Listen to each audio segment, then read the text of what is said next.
Glass shatters across marble floors. A woman's scream cuts through the humid Miami air. In the lavish foyer of a South Beach home, three people stand frozen in a moment that will forever alter their lives. "Tell them who you really are," demands Gabriel, his voice a low growl as he corners Victor Harlan against the wall. "Tell my sister and your wife here the truth about who you've been all these years."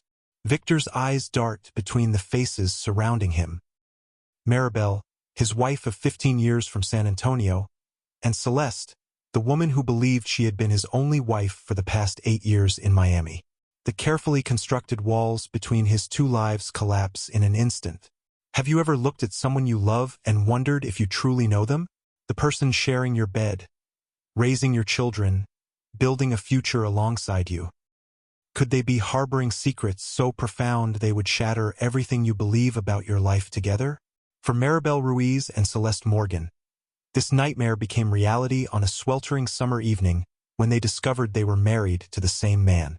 Victor Harlan, respected medical equipment sales manager, devoted father, and church-going family man in Texas, was simultaneously living as a vibrant, connected member of Miami's Cuban-American community with an entirely different family. This isn't just a story of infidelity. It's the shocking account of how one man maintained two complete identities, two families, and two entirely separate lives across state lines for nearly a decade. How he celebrated anniversaries, attended parent-teacher conferences, and maintained holiday traditions in two different worlds, all while neither family suspected the truth.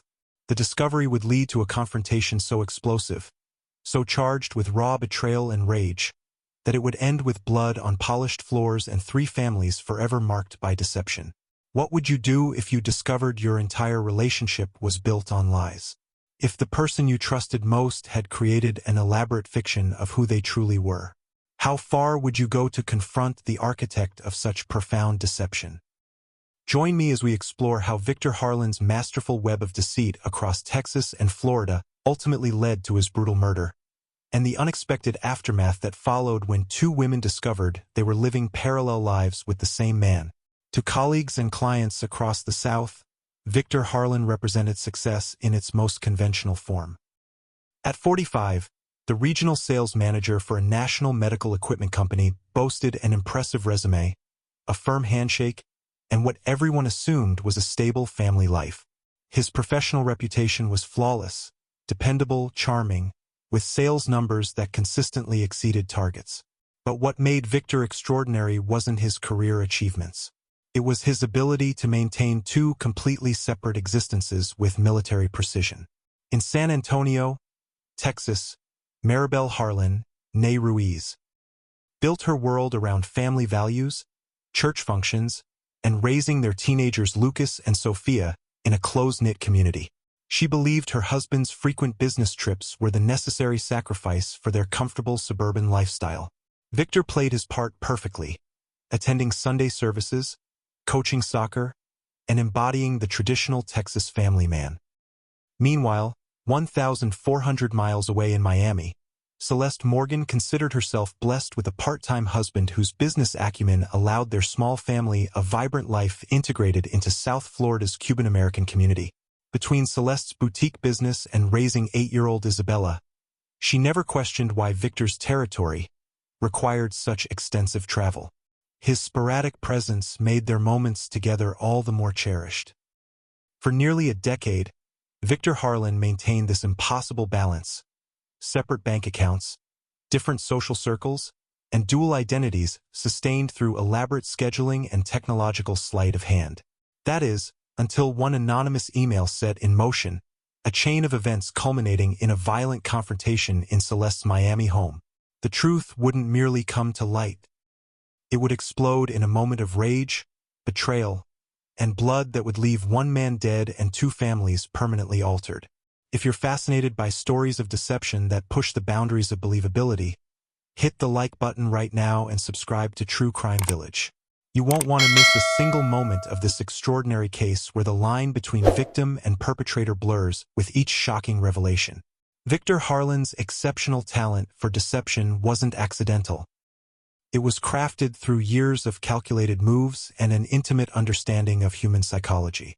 Born to middle-class parents in Oklahoma, Victor displayed remarkable adaptability from childhood. Friends from his youth described him as whoever he needed to be in the moment. Class clown, serious student, athlete, or intellectual, shifting personas with effortless precision. This chameleon-like quality served him well when he pursued business administration at the University of Texas at Austin. There, classmates remembered Victor as intensely observant of social dynamics, filing away behaviors and mannerisms like an actor studying for multiple roles. After graduation, he leveraged these skills into a promising career in medical equipment sales, a profession that rewarded his charm and offered the perfect cover for a life built on compartmentalization. Victor met Maribel Ruiz during his senior year of college.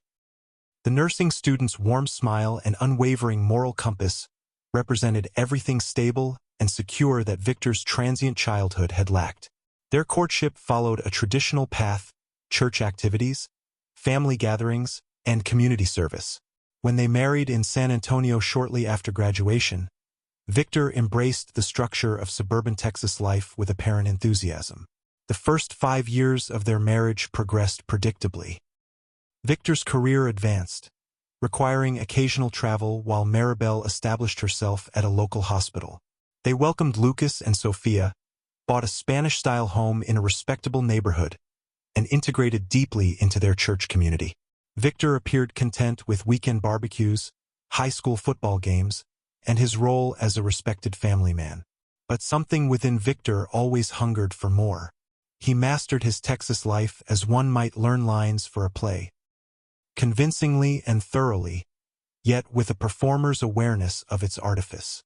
8 years into his marriage, a routine sales conference brought Victor to Miami. The city's pulsing energy and multicultural vibrancy awakened something dormant in him.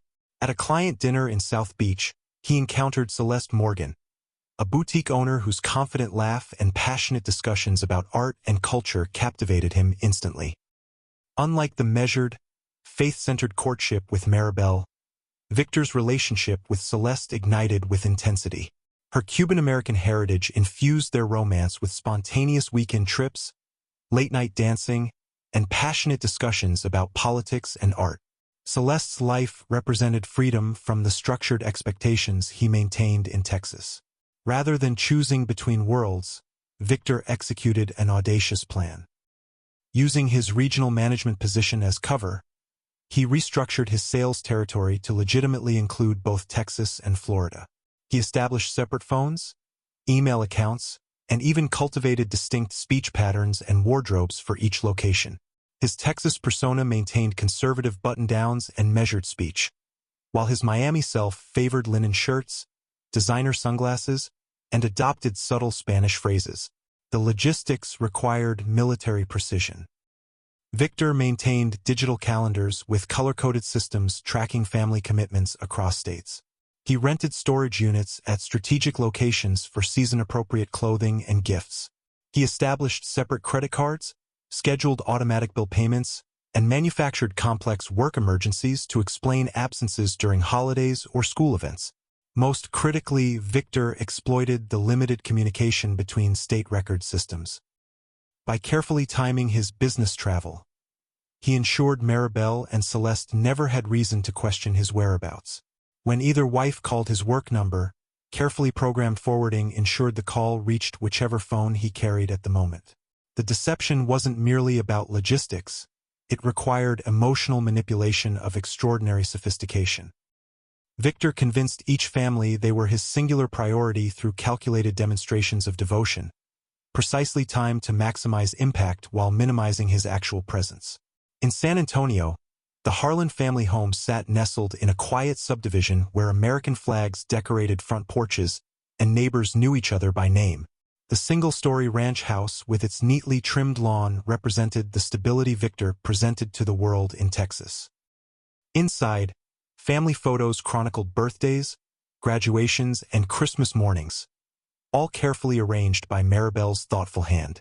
Maribel structured her life around 3 pillars: family, faith, and community. Monday through Friday, She worked as a pediatric nurse, respected for her gentle efficiency with frightened children. Evenings belonged to homework supervision and preparing home-cooked meals that brought the family together around the dining table. A ritual she considered sacred even when Victor traveled. Weekends centered on Cornerstone Baptist Church, where Maribel taught Sunday school and coordinated the food pantry ministry. Victor may travel for work, she often told friends, but he makes every moment count when he's home. She believed this completely. When present, Victor attended every school function, coached soccer, and joined men's Bible study with apparent sincerity. He maintained relationships with neighbors through perfectly timed appearances at community events, creating the impression of consistent presence despite his absences. The Harlan children in Texas, Lucas, 17, and Sophia, 15, grew up in a household where college expectations, modest clothing choices, and respect for elders were non-negotiable. Their structured lives included church youth group, supervised social activities, and frequent extended family gatherings with Maribel's large extended family. 1,200 miles southeast, Celeste's Miami Beach apartment occupied the upper floor of a renovated Art Deco building. Floor-to-ceiling windows captured Atlantic views, while colorful modern art adorned walls alongside photos of Celeste and Victor at gallery openings, beach concerts, and nightclub celebrations. Celeste built her identity around creative expression and cultural connection. Her boutique, Maria Alta, showcased emerging Latin American designers and served as a gathering spot for Miami's artistic community. She hosted monthly wine receptions featuring local musicians, creating a social network where boundaries between business and pleasure deliberately blurred. 8-year-old Isabella attended a progressive bilingual academy where creativity trumped traditional academics. Afternoons meant art classes, dance lessons, or accompanying her mother to cultural events throughout the city. Without the constraints of a conventional schedule, mother and daughter embraced spontaneity. A midnight beach walk or impromptu weekend trip to the Keys presented no complications. When Victor entered this world, he shed his Texas persona like an unnecessary coat. His Miami identity embraced fitted linen shirts, designer sunglasses, and careful attention to trending restaurants and exhibits. He adopted the expansive gestures and passionate conversational style that matched Celeste's social circle. His opinions, politically moderate in Texas, shifted leftward in Miami discussions. He sampled exotic cuisine, attended avant-garde performances, and discussed international politics with confidence. The psychological gymnastics required to maintain these dual identities extracted an invisible toll. In quiet hotel rooms between worlds, Victor often struggled with transitional moments. Which family stories belonged to which life? Which child had the upcoming recital? Which wife had shared concerns about her mother's health? The compartmentalization demanded constant vigilance. Physical manifestations of stress emerged in private moments. Insomnia, frequent headaches, and a growing dependence on bourbon to quiet his mind. Victor became hypervigilant about digital security, checking location settings compulsively and maintaining elaborate password systems. The constant fear of discovery created moments of paranoia that he masked with practiced confidence. Yet beneath this stress lay a darker psychological reality. Victor didn't merely tolerate his double life, he thrived on it. The adrenaline rush of narrowly maintaining the deception, the godlike power of controlling multiple realities, and the ego gratification of successfully manipulating intelligent people became addictive. Each successful transition between worlds reinforced his belief in his exceptional cleverness. This psychological validation, not love for either woman, drove him forward, making him blind to the growing cracks in his elaborate performance. Did you know the average person generates over 80,000 digital footprints every day? In our connected world, your location history, purchase records, social media activity, and communication patterns create a virtual trail that's nearly impossible to conceal. Consider this. If someone investigated your digital life for the past month, examined your location data, reviewed your purchases, analyzed your screen time patterns, would your physical activities match your digital story? Would your partner find any discrepancies? Victor Harlan maintained his double life in the early age of social media and cross-platform data sharing. Today, his deception would face exponentially more challenges: facial recognition technology, algorithm-driven location anomalies, and integrated financial systems create transparency we rarely consider. Take a moment to check your own phone. How many location-aware apps are currently tracking you? How many devices share your login information? How secure are your digital boundaries? The most dangerous threat to privacy isn't always government surveillance or corporate data mining. Sometimes it's the curious eyes of someone who knows your patterns all too well. Comment below if you've ever suspected someone was hiding something from you. What tipped you off? Was it something they said, something they did, or a digital clue they never realized they left behind? The first fracture in Victor's perfectly maintained dual existence appeared during a company restructuring announcement. His regional manager mentioned Miami territory expansions during a video call where several San Antonio colleagues were present, including Maribel's cousin who worked in hospital procurement. The casual reference raised no immediate alarms, but planted a seed of confusion about Victor's supposed Texas-only territory.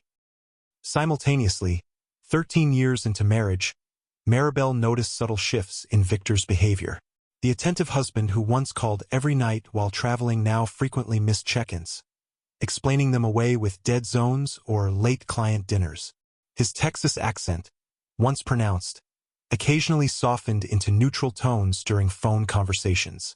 Most concerning, Victor's involvement in church activities, previously a cornerstone of their family identity, gradually decreased as work demands intensified.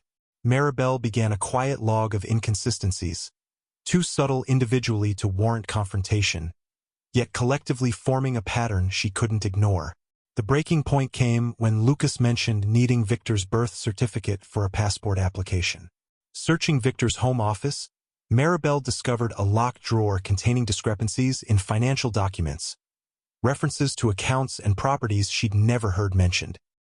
In Miami, Celeste's boutique success brought expanded networking opportunities and social connections across Florida's fashion industry.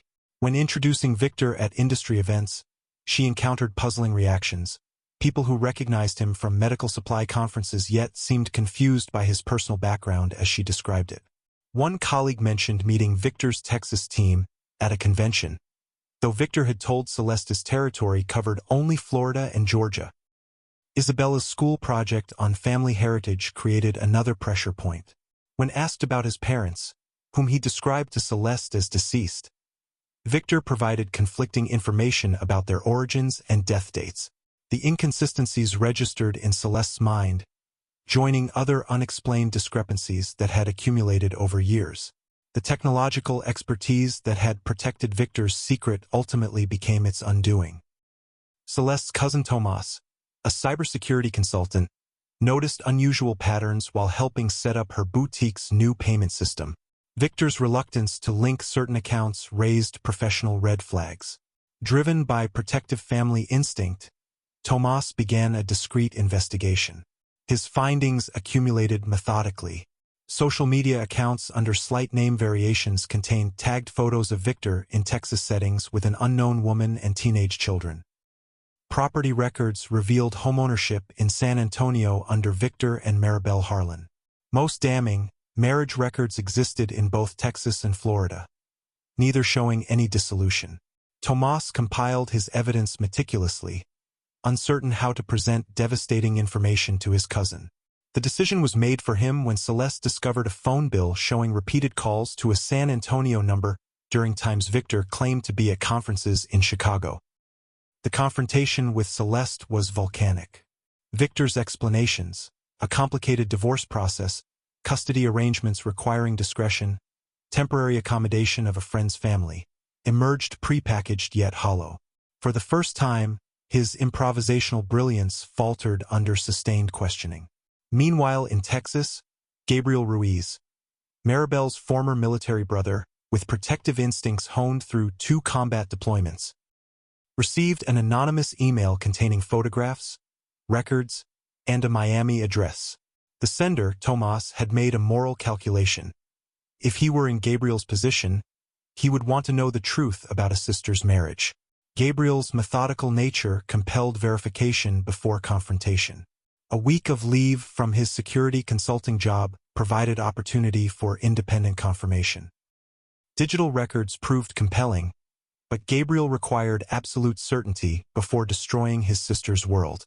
That certainty arrived when his rental car turned onto Ocean Drive, and Victor emerged from an Art Deco apartment building with his arm around a woman who was decidedly not Maribel. Gabriel Ruiz crossed state lines with military precision. A rental car booked under a former colleague's name. Cash for all transactions. Burner phone activated only when necessary. His 20 years in Army intelligence had taught him to move like a ghost when required. For 3 days, he conducted surveillance from a distance, photographing Victor entering Celeste's boutique, dining at waterfront restaurants, and playing with a young girl at a local park. Each image confirmed what the digital evidence had suggested. His brother-in-law maintained a complete second family in Miami. Gabriel debated his approach. A private confrontation risked Victor controlling the narrative. Public exposure might protect Gabriel legally but would maximize humiliation for both families. The decision crystallized when his sister called, voice trembling, about finding unusual financial documents. Gabriel knew Maribel deserved to witness the truth firsthand. Come to Miami, he told her. I'll text an address. Tell no one. Coincidence or fate's cruel humor? Had scheduled a gathering at Celeste's home that evening. A celebration for the boutique's 5th anniversary brought together Celeste's extended family, including cousin Tomas, who recognized Gabriel instantly from photographs he'd researched. The Mediterranean-style home hummed with conversation and Latin music. Strings of lights illuminated the outdoor patio where caterers served mojitos and ceviche. Victor moved through the space with practiced ease, glass of rum in hand, completely unaware of the approaching storm. Gabriel and Maribel arrived as the celebration peaked. Their entrance, Gabriel's hand firmly guiding his shell-shocked sister, created an immediate ripple through the gathering. Conversations halted. Celeste, intercepting them in the foyer, recognized something profoundly wrong in their expressions. "Can I help you?" she asked, protective instinct rising as she placed herself between these strangers and her guests. "She needs to see him," Gabriel stated flatly. "Where's Victor?" Recognition dawned in Celeste's eyes, not of these people, but of what their presence signified. The air in the room thickened as Victor emerged from the patio, freezing mid-step when he saw Maribel. For 18 endless seconds, no one spoke. The background music continued its cheerful rhythm, grotesquely incongruous with the tableau formed by 4 people whose worlds were simultaneously imploding. "Maribel," Victor finally managed, voice barely audible. "There's been a misunderstanding." 15 years, Maribel interrupted, her voice surprisingly steady. 15 years, Victor. Lucas graduated last month. You stood beside me in church and promised God to be faithful. Was any of it real? Celeste's face drained of color as comprehension flooded her consciousness. "Who is she?" she demanded, moving closer to Victor. "Tell me she's not what I think she is." Victor's sales training had prepared him for objections, for difficult questions, for moments when control of a situation wavered. But nothing had prepared him for the collision of his 2 worlds. Words failed him as his carefully constructed reality disintegrated. "He's my husband," Maribel stated, addressing Celeste directly. "That's impossible," Celeste whispered. "He's been my husband for 8 years. The gathering crowd of party guests created a suffocating pressure. Victor's eyes darted toward the door, calculating escape routes. Gabriel recognized the look instantly, the cornered animal preparing to flee. When Victor lunged toward the side entrance, Gabriel moved to intercept him. The collision sent both men crashing into a glass console table. Shards exploded across the marble floor as the men grappled. "You owe them answers," Gabriel shouted, pinning Victor against the wall. What happened next occurred in heartbeats. Victor, desperate to escape exposure, reached inside his jacket. Gabriel, conditioned by combat experience, perceived the movement as a threat. His response was automatic, a defensive strike with catastrophic force. The sickening sound of impact silenced the room. Victor collapsed, blood pooling beneath his head where it struck the corner of a marble credenza. Screams erupted. Someone called 911. Tomas pulled Gabriel away while Celeste dropped to her knees beside Victor's motionless form. Maribel stood perfectly still amidst the chaos, her expression vacant as the foundations of her existence collapsed completely. In that moment, she wasn't a betrayed wife or a witness to violence. She was simply a woman watching 15 years of her life dissolve into a horrific new reality. Miami-Dade police descended on Celeste's home within minutes. Emergency medical technicians pronounced Victor Harlan dead at the scene, the official cause listed as blunt force trauma to the head. Detectives cordoned off the property, while shell-shocked party guests provided statements in hushed voices on the front lawn.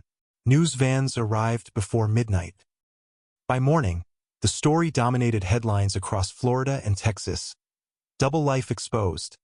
Man killed when two wives discovered decade-long deception. National media quickly amplified the narrative, fascinated by the psychological complexity of Victor's elaborate fraud and its violent conclusion. Gabriel surrendered without resistance. Initial charges of second-degree murder reflected the heat-of-moment nature of the confrontation, though prosecutors later considered reducing to manslaughter given the extraordinary circumstances. His military record and clear evidence of Victor's deception generated public sympathy, but the legal system remained unmoved by emotional context. The judge denied bail, citing flight risk based on Gabriel's specialized training. Investigators piecing together Victor's double life marveled at its intricacy. Digital forensics revealed elaborately partitioned email accounts, separate social media profiles under subtle name variations, and a complex financial structure spanning 4 states. Victor's employer expressed shock, though internal reviews discovered expense report irregularities dating back years. In San Antonio, Lucas and Sophia Harlan faced brutal social fallout. Their father was simultaneously dead, a fraud, and a national sensation. Overnight, their social media accounts flooded with morbid curiosity disguised as sympathy. School administrators offered counseling, while fellow students whispered behind their backs. The stable, faith-centered family identity they'd built their lives upon disintegrated completely. Isabella, too young to fully comprehend the complexities, nonetheless absorbed the emotional shockwaves. Her innocent questions, "Where did Daddy go? Why are people saying mean things?" left Celeste searching for age-appropriate explanations for incomprehensible betrayal. Both families faced financial uncertainty. Investigators froze Victor's accounts pending resolution of legal questions surrounding fraudulently obtained assets. The mortgage on Maribel's home, the operating capital for Celeste's boutique, college funds for the children, all became entangled in complex legal proceedings. The most unexpected development emerged 3 weeks after Victor's death. Celeste, drowning in practical and emotional aftermath, received a handwritten letter from San Antonio. Maribel, writing through her own devastation, extended a simple human connection. "I thought I knew him completely. I didn't. I thought I was alone in this pain. I'm not. Neither are you." This tentative communication opened a channel between women united by unprecedented circumstances. Their initial phone conversation lasted 4 hours. When Maribel flew to Miami for legal proceedings, Celeste offered her guest room. What began as practical cooperation evolved into something neither could have imagined, a profound understanding that transcended conventional friendship. Together, they untangled Victor's financial deceptions, supported each other through media scrutiny, and created protective space for 3 children navigating impossible emotional terrain. Their unlikely alliance became the single positive narrative in an otherwise tragic story. This case demonstrates how even the most carefully constructed secrets eventually find their way to the surface. The technology that helped Victor maintain his deception ultimately exposed him, reminding us that in our interconnected world, truth has powerful allies. Subscribe now and hit the notification bell to never miss stories like this. Join our True Crime Village community where we explore the psychological complexities behind shocking crimes and the resilience of those left to rebuild in their aftermath. Victor Harlan's deception offers profound insights into human psychology, both his own and the devastating impact on those he manipulated. His success relied on exploiting fundamental trust. Both Maribel and Celeste operated from a baseline assumption that marriage creates transparency. This presumed honesty created blind spots that Victor methodically exploited. The compartmentalization Victor maintained wasn't merely logistical but psychological. Experts who studied the case noted his exceptional capacity to separate emotional realities, a trait common in high-functioning sociopaths. He didn't merely lie about his whereabouts. He created completely distinct personality adaptations optimized for each environment. For victims of identity fraud within intimate relationships, the psychological damage extends beyond betrayal. Both women experienced what psychologists term reality disruption, the profound disorientation when foundational beliefs about one's life are revealed as fiction. This cognitive disruption manifests physically through sleep disorders, immune system suppression, and post-traumatic stress symptoms that can persist for years. Modern technology played a dual role in this case. Digital communication tools enabled Victor's deception by creating separate channels for each relationship. Yet these same technologies eventually exposed him through digital connections and metadata he couldn't completely control. As digital integration increases, maintaining separate identities becomes simultaneously easier to attempt yet harder to sustain. The healing journey for both families required acknowledging a painful paradox. The person best equipped to provide answers was permanently gone. Recovery demanded processing grief for both the physical loss and the relationship they believed was real but never actually existed. The children faced unique challenges. Their developmental understanding of trust, authenticity, and relationship stability suffered fundamental damage. Therapeutic approaches focused on separating Victor's deceptions from their own worthiness of love and trust. Perhaps most remarkable was the resilience demonstrated by Maribel and Celeste. Rather than allowing Victor's betrayal to define them, they reclaimed their narratives by supporting each other through legal, financial, and emotional recovery, proving that human connection, even forged through extraordinary trauma, remains our most powerful resource for healing. Truth demands its moment. This fundamental reality echoes through Victor Harlan's story.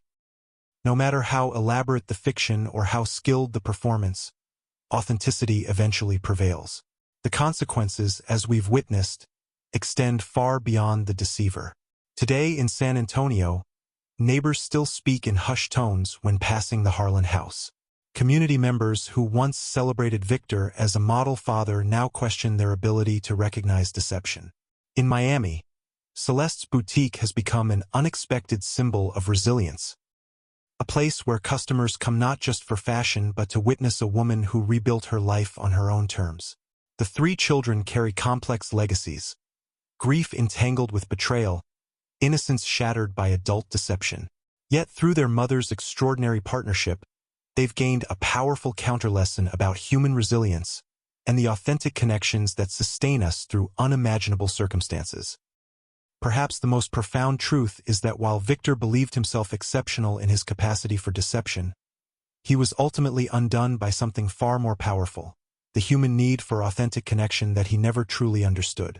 If the story affected you, share it with someone who appreciates true crime stories with real lessons. And don't forget to join our True Crime Village community by subscribing today.